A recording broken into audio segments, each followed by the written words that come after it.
Punchboard Media, where we all bring something to the table. Pull up a chair at punchboardmedia.com.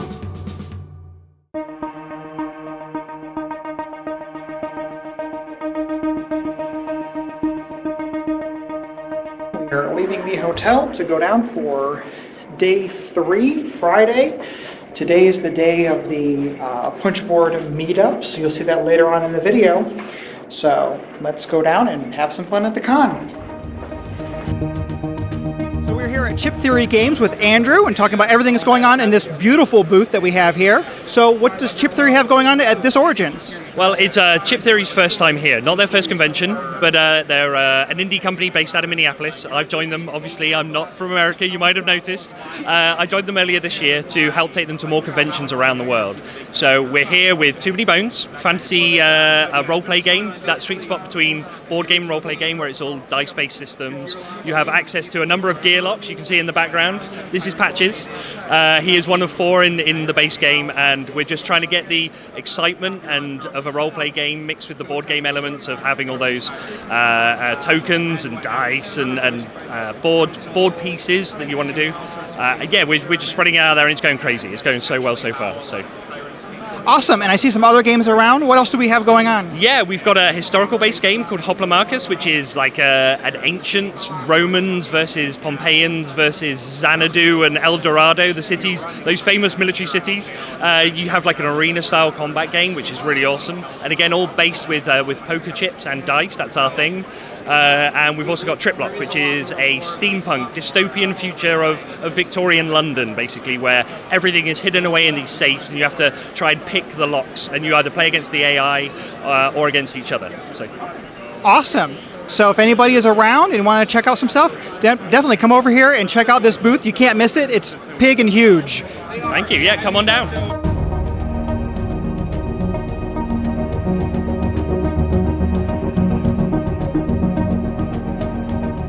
So we're here at Peacekeeper Games talking to Kirk and talking about Gearworks. So tell us a little bit about the game. Thanks, Brian. Gearworks is a steampunk strategy card game. You are tinkerers in a workshop trying to fix a broken clockwork machine. On your turn, you're going to play gear cards into the grid based on 2 rules. There's a color and a number restriction. It evokes a little bit of a Sudoku or a puzzle-like vibe to the game. Each column may only take 1 card per color. So if there's already a brown card there, I could not play another brown card there, but maybe I want to play it here instead. Each row, the cards go from low to high or high to low. The second card in the row will tell which way is up. In this case, the numbers must be only 1s. Numbers can be equal, 2 or greater. But on the same time, if the 6 was here, only 1s, 6 or greater. Every time you play a card in the grid, you physically turn the gear to point towards your player color. If I'm purple, for example, this shows I played last. We take turns trying to take it away.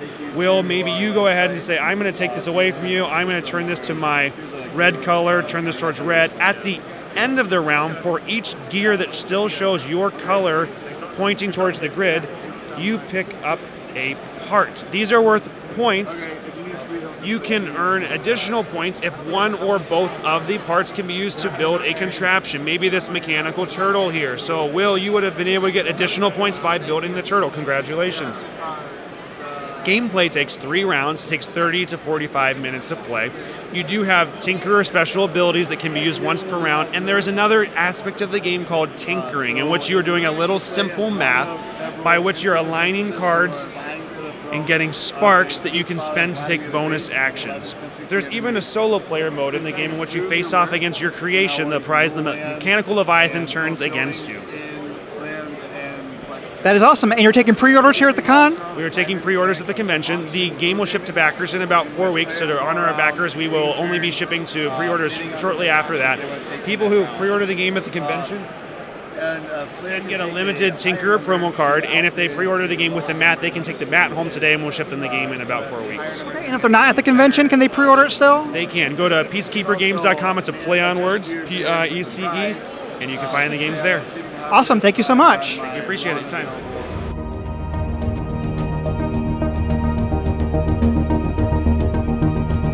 So we're here at Deepwater Games now with Tiffany and seeing what they have going on. Hi, welcome.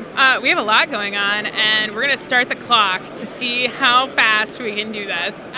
So we have 8 games available here at the show, and I'm going to go through all of them. All right, so first up we have Herbalism. This is a card-counting logical deduction game for 3 to 4 players.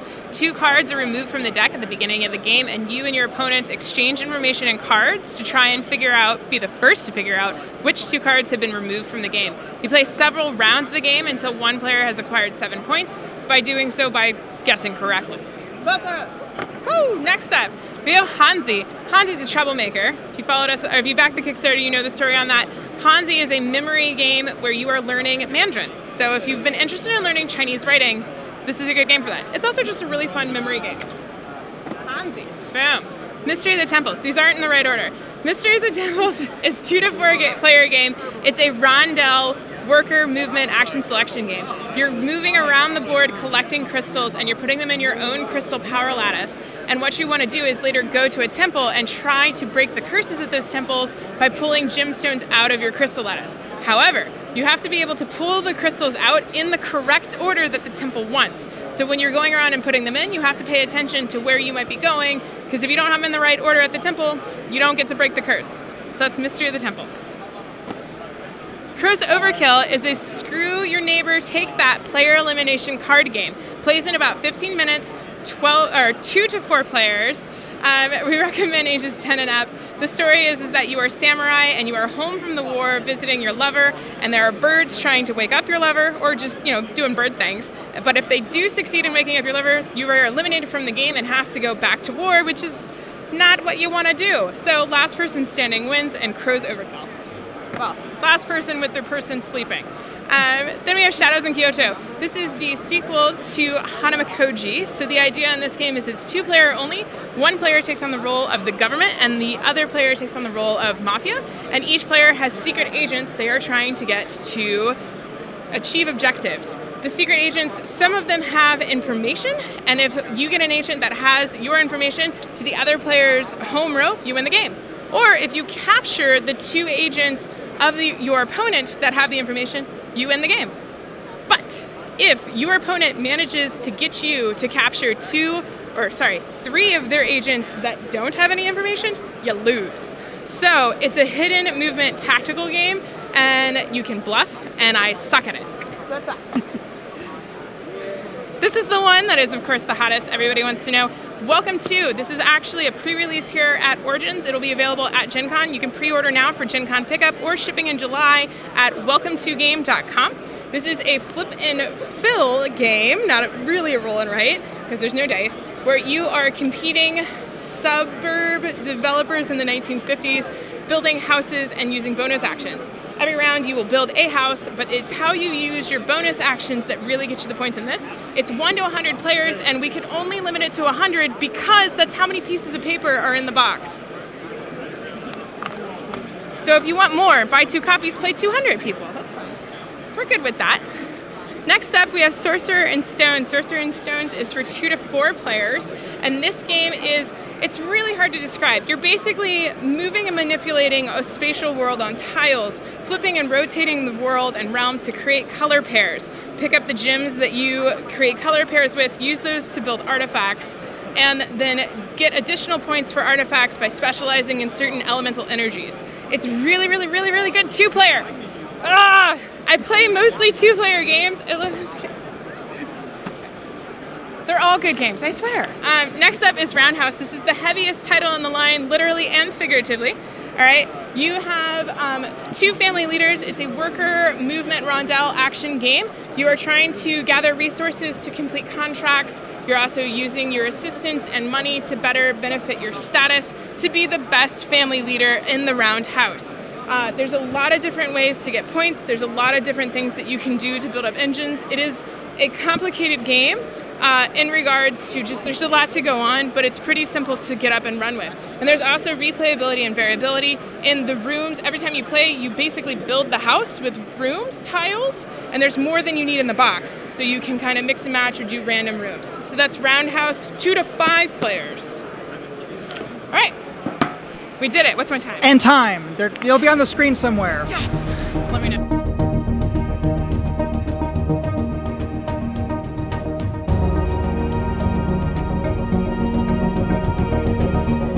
we're here over at Bézier Games with Matt, talking about everything we have going on over here. So what do we have happening in the booth today? So we got some cool things here in our booth. So we have a couple of our Gen Con releases as well as one of our Essen releases that we're demoing. So for our Gen Con releases, we have Whistle Stop, the Rocky Mountain expansion here, which adds a 3D mountain range to the middle of your Whistle Stop board. You're actually going to be building your tiles up and over this mountain range, and it's going to cost you more resources to get up and over it because it costs your train more resources to get through the mountains. But you're also going to get special rewards for going through the mountains, which is really cool. It clips right into the middle of the already existing board, so it has really, really good table presence as well. We have Ultimate Werewolf Legacy that we have some of the components for here, which is really awesome. We have the diary and some of the cards for it, so we definitely have to check that out. But it's one of the ones that's very anticipated. We have a lot of people coming by just to check out the diary. They just want to see it. Yes. So it's going to be a big one. We also have our Werewords Deluxe Edition. We got our final prototype in, so we brought that with us as all our final artwork for our cards and stuff. We're going to be showing that one off the whole show, but it adds some more rolls and peppers in some more spice into into Werewords, which already is a blast of a game. It's already fun. And then our big Essen release is 1 Week Ultimate Werewolf, which just finished up on Kickstarter, but we have it here to play the whole show. But that one's going to take our one night, that really fun one night feel, and it puts into a board game format. So you're going to be moving around this castle, gathering some information, deciding who you can trust and who's a big liar.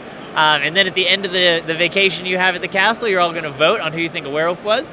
If you can catch a werewolf, then the villagers win. If you're a werewolf and you get away with it, you're the big winner. And of course, we have a tanner in there who wants to get caught too. But the excitement in that game actually comes from the rooms. So each room has a different power. And as you go room to room in this castle, depending where you end up, you get to do a special action during the nighttime or the daytime phase. Okay. So it's really cool. Awesome. So if you're able to come by, check some stuff out, check some stuff that's coming out later on, definitely swing by. Yeah, and we also have Mr. Waldo here. He's a new addition to our company, so we're proud to bring him and put him to work. Awesome. Thank you so much. No problem. Thank you guys.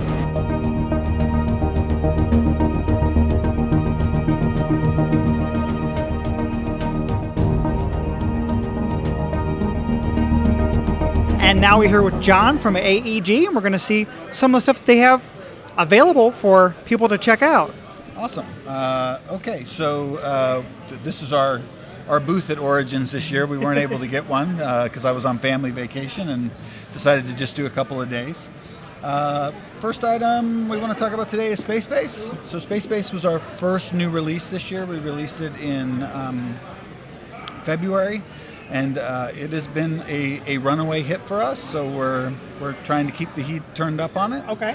It is a tableau building engine builder where you have a space base and you are launching ships from your space base to be activated on other players' turns.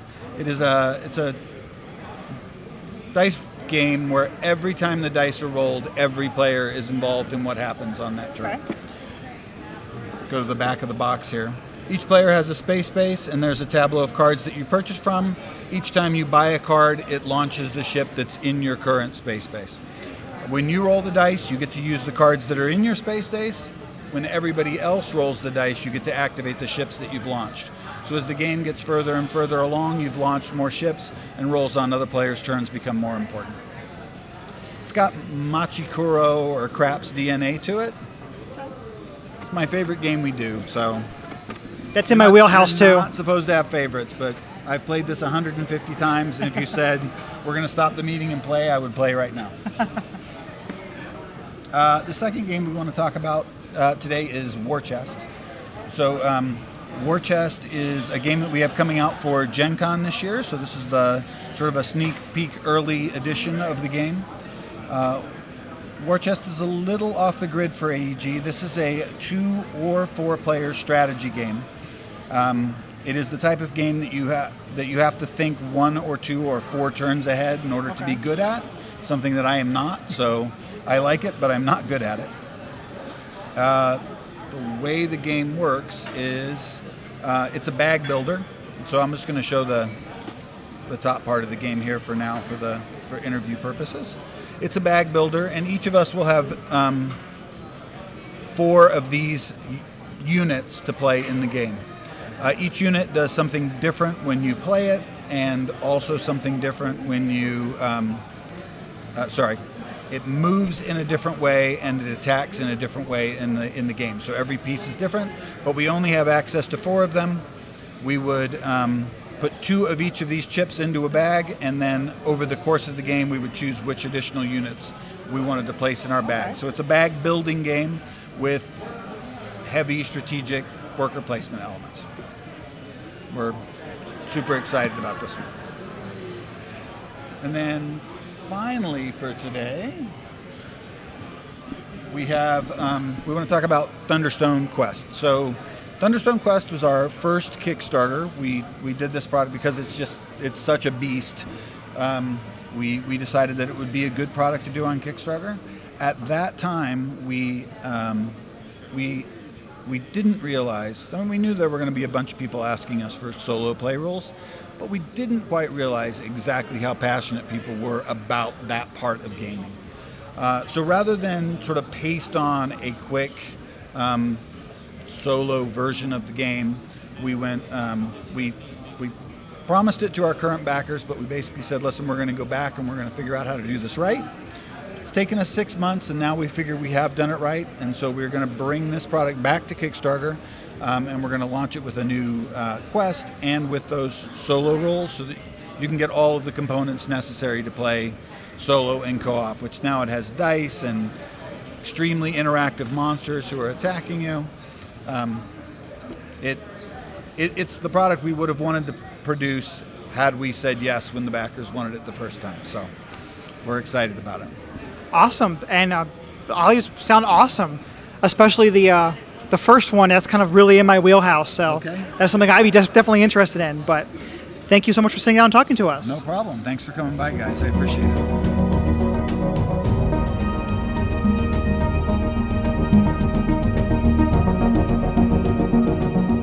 Now we're here at Thunderworks Games talking to Keith, and we have Role Player here, so why don't you tell us a little bit about it and what you got going on here? Sure, yeah. So at the show, this is the new expansion for role players. It's called Monsters and Minions. The big features of the new expansion is instead of buying cards in the market phase, you can go ahead and fight some of these sweet minions that are available. And then at the end of the game, you're going to do, everyone's going to take a big swing at the big monster at the end. There's 6 different ones of these, and then there's a whole deck of unique minions available. So Role Player is a game about building characters. So it's a character creation game. You're making these fantasy characters, and like always, you're drafting dice and you're placing them on your character sheet. With the new expansion, there's 5 new races and 12 new classes and a bunch of new backstory cards and alignment cards available.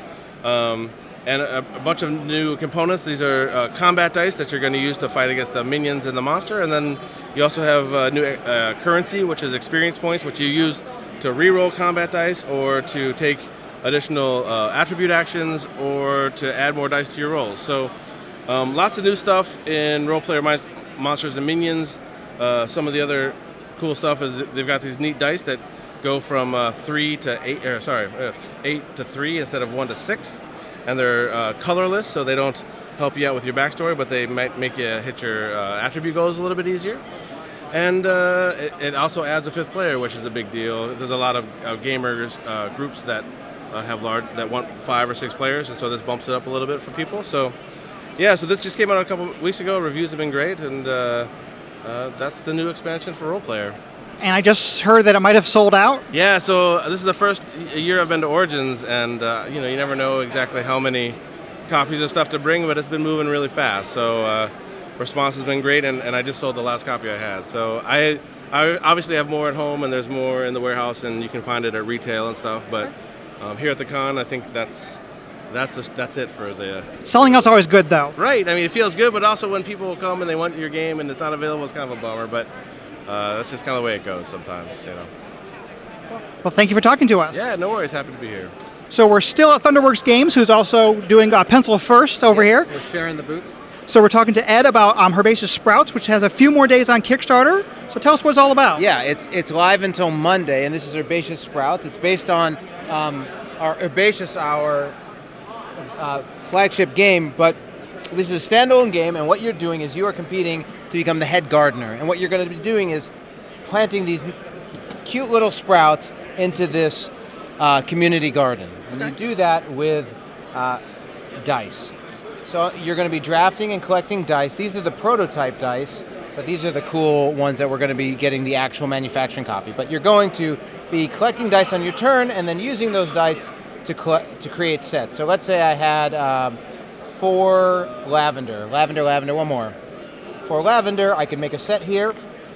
And then this is the all the same part of the garden. And so 4 of the same, I can take my sprout, actually I'm yellow, and place it there. Now I've taken that. So this is now my spot. This part of the garden wants all different. So rosemary, bay, saffron. Here is pears, and this is where you plant flowers. We've added flowers like black-eyed Susan or forget-me-nots to the garden. So that's what you're doing to score points. But to get dice, you are going to be the start gardener on each turn. The lead gardener is going to roll out some dice on these tool guards. This is where you're going to draft the dice, and you take them into your wheelbarrow to have the dice, but you also get these action cards, and they let you re-roll dice, change sides, combine them in different ways. So it's really dice selection and then using the special abilities in the dice to re-roll and manipulate them to get these sets. It's fast, it's easy to learn, it plays in about 30 minutes, 1 to 4 players. Keith Mateka of Thunderworks is awesome single-player designer, and he did a solo version in Herbaceous Sprouts as well as our other games. So super excited, and it's live on Kickstarter right now. I see the bonus here is some lemonade. Yes. For those who are familiar with Herbaceous, there was a herb biscuit. Yes. And this is the tall glass of lemonade. This goes to the first player to plant in all 4 gardens. But I didn't mention it. There's a rival who, in a 2-player and 3-player game, the card you don't select places a rival in one of the gardens, and it's sort of taking away spots. If the rival's the first person to be in all 4 gardens, you don't get anything because you didn't move fast enough. So it's an interesting, it's a very different game than Herbaceous, but it has that same sort of aesthetic and play, and obviously Beth Sobel's art here is fantastic, and Steve Finn did a great job designing the main game. Awesome. Thank you so much for showing it to us. Absolutely.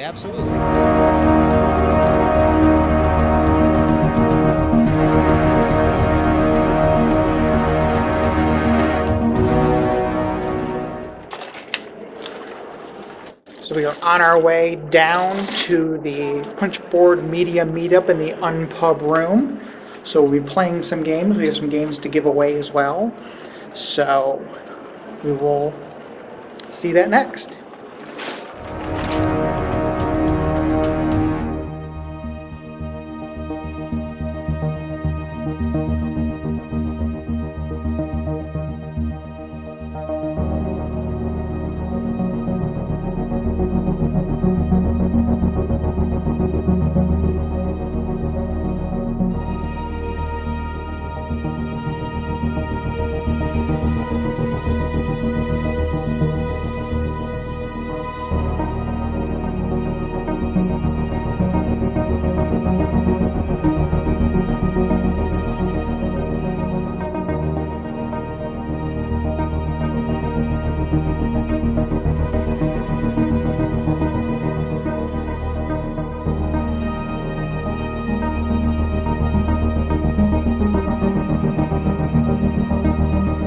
So we are done.